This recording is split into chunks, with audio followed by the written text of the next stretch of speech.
Selamat berjumpa dalam Renungan Harian Provinsi MSC Indonesia, edisi hari Kamis tanggal 23 Juni 2022.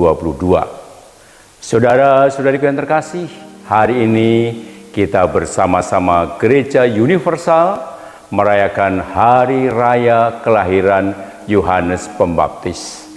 Nah, saudara-saudariku yang terkasih, kalau kita berbicara atau merenungkan Yohanes Pembaptis, pasti ada dua kisah yang sangat menarik.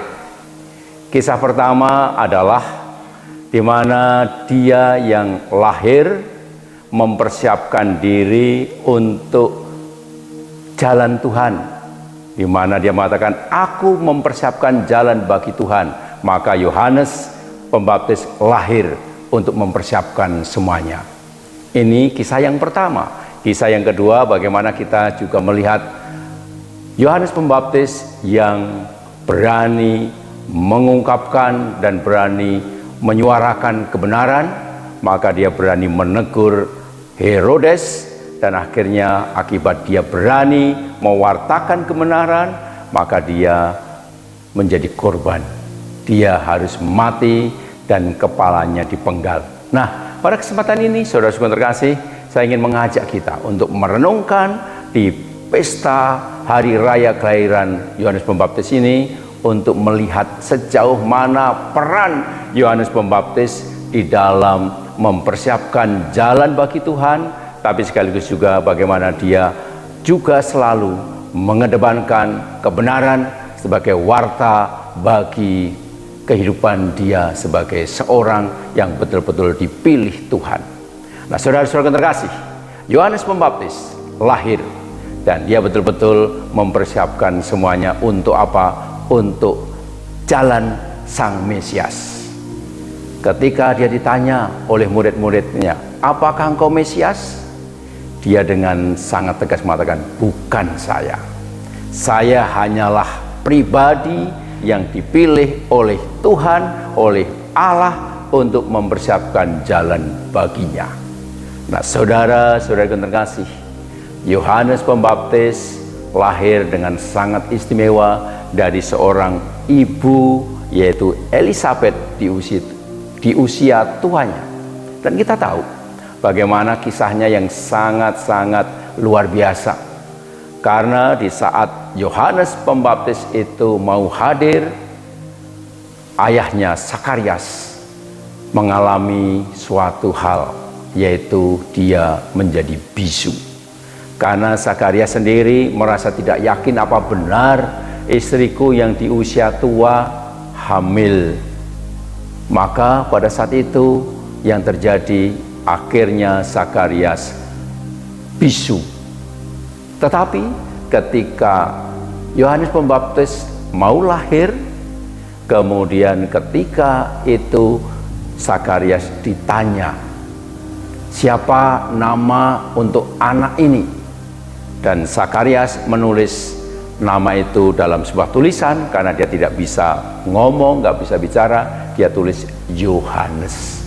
Maka semua orang kaget, karena apa? Belum ada dalam keturunan Zakarias itu nama Yohanes. Tetapi apa yang diberikan ternyata itu kemudian membuka mulut Zakarias, dan akhirnya Zakarias bisa berbicara.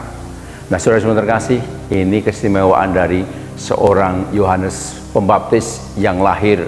Dan kita punya kisah juga ketika mereka belum lahir, ketika masih ada dalam kandungan orang tua mereka masing-masing, mereka sudah bertemu. Yesus dan Yohanes saling berdialog, dan akhirnya apa? Terjadi sukacita.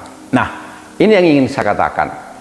Yohanes Pembaptis hadir karena Tuhan punya maksud, dan kehadiran Yohanes benar-benar untuk mempersiapkan jalan Sang Mesias. Dan Yohanes sangat setia dengan panggilannya ini. Dia betul-betul menjalankan apa yang dimaui oleh Bapaknya, yaitu mempersiapkan jalan bagi Sang Mesias, agar Mesias bisa diterima oleh siapapun. Dan itu yang dilakukan. Maka Yohanes dengan kerendahan hatinya dia mengakui, "Aku bukan Mesias, tetapi aku adalah pribadi yang mempersiapkan jalan baginya, dan membuka tali kasutnya pun aku tidak pantas. Saudara-saudara yang terkasih, kerendahan hati Yohanes Pembaptis menjadi model kita dalam menjalankan perutusan di tengah-tengah dunia saat ini. Dia begitu rendah hati dan dia menjalankan dengan setia perutusannya. Maka ini juga menjadi panggilan untuk kita semua tanpa terkecuali, entah kita di dalam rumah tangga, entah kita di dalam hidup menggereja, di dalam masyarakat, kita diajak untuk apa? Setia dengan perutusan kita masing-masing. Maka kalau misalnya kita ini diutus menjadi seorang presiden, maka kita harus setia dengan perutusannya sebagai seorang presiden, yang tentu saja dijalani dengan apa? Dengan model kerendahan hati seorang Yohanes Pembaptis. Kalau kita ada sebagai anggota DPR, sama, kita diminta untuk setia dengan perutusan kita sebagai wakil rakyat, agar kita juga bisa apa? Memberikan kesaksian bahwa wakil rakyat itu berarti menyuarakan suara rakyat, dan itu dilakukan dengan apa? Dengan kerendahan hati. Kalau kita menjadi orang tua, kita juga menjadi orang tua yang setia dengan perutusan kita, yaitu apa? Menghadirkan Allah di dalam keluarga, dan itu dihidupi dengan apa? Dengan kerendahan hatinya, sehingga orang tua, papa, mama itu tidak salah kalau seandainya kita itu salah dalam melayani anak-anak. Kita bisa dengan rendah hati minta maaf. Ini jadi model dari Yohanes Pembaptis, yaitu setia dengan perutusannya dan dijalankan dengan kerendahan hati, menjadi model kita. Termasuk juga mereka yang ambil bagian dalam perutusan Tuhan di dalam hidup menggereja.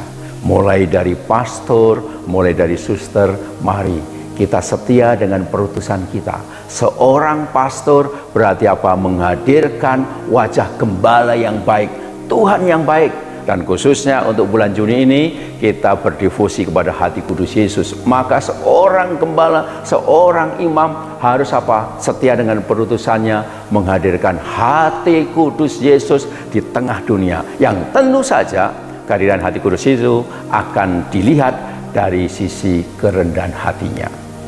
Nah, saudara-saudara yang terkasih, itulah yang pertama yang ingin saya katakan kepada kita.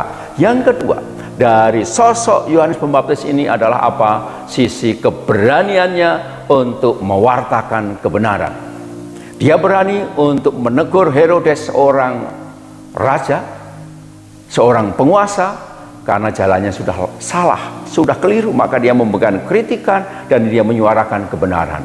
Resikonya apa? Nyawanya sendiri. Dia ditangkap, dan kemudian Herodias, istri Herodes, memberikan kesempatan untuk disitulah terjadi apa? Peristiwa yang mengerikan, yaitu di mana kepala Yohanes Pembaptis dipenggal. Risiko dari sebuah pembelaan atas kebenaran. Maka kita pun, saudara-saudara terkasih, kita juga diundang untuk apa? Untuk menjadi pribadi-pribadi yang juga berani untuk menyuarakan kebenaran. Dan saat ini, saudara-saudara terkasih, di masa-masa kita di dalam dunia kehidupan bermasyarakat di Indonesia ini, sekarang ini baru memanas, ya, mempersiapkan 2024. Maka saya juga mengajak kita untuk warga gereja untuk berani menyuarakan kebenaran, berani untuk seperti Yohanes Pembaptis untuk bersuara atas kebenaran. Maka kita juga nanti diajak untuk memilih para pemimpin-pemimpin kita, baik nanti presiden maupun di DPR. Kita harus berani memilih mereka yang betul-betul apa? Mewartakan kebenaran. Dan kita harus menjadi apa? Pionir untuk berani juga membela kebenaran. Maka mari nanti kalau kita memilih pemimpin, pilihlah mereka yang betul-betul berani mengedepankan kebenaran, yang mengajarkan tentang kasih, bagaimana mereka saling menghayati, saling menghormati, saling respect satu dengan yang lain. Itulah pemimpin yang nanti harus kita pilih. Jangan pernah kita memilih seorang pemimpin yang menyuarakan intoleransi. Ini yang harus kita suarakan, dan kita harus berani menyuarakan, Saya tidak mengajak kita untuk berpolitik, saudara-saudara terkasih, tetapi dari mimbar ini saya mengatakan, mari kita seperti Yohanes Pembaptis untuk berani membela kebenaran dan menyuarakan kebenaran. Karena untuk itulah kita dipanggil. Maka ingat apa yang dikatakan oleh Rasul Paulus dalam Roma 14, 17-20. Di sana dikatakan kerajaan Allah itu bukan soal makanan dan minuman, tapi soal apa? Sukacita, kebenaran. Dan itu yang harus kita wartakan di tengah-tengah kehidupan. Mari, saudara-saudara terkasih, jangan lupa kita dipanggil seperti Yohanes Pembaptis.